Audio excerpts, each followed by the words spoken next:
Powerful monetary decisions are often made quietly, but their impact can shape an entire country's future.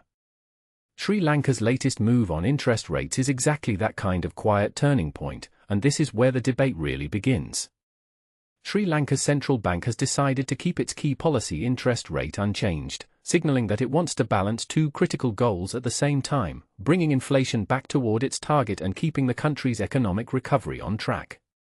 Rather than cutting or raising rates, policymakers chose stability, suggesting they believe the current level is appropriate to guide prices and growth in the right direction. The Central Bank of Sri Lanka kept its overnight policy rate at 7.75% in its latest decision, marking the third consecutive meeting where it has opted for no change.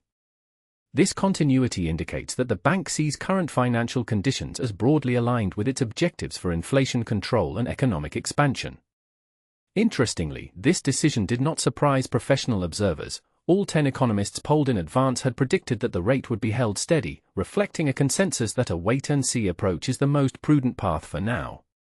But here's where it gets controversial. Is holding the rate really the best move for ordinary households and businesses? Some might argue that lower rates could speed up growth and job creation, especially after periods of economic strain. Others could counter that cutting too soon risks reigniting inflation and undermining hard-won stability, which would ultimately hurt consumers even more through rising prices.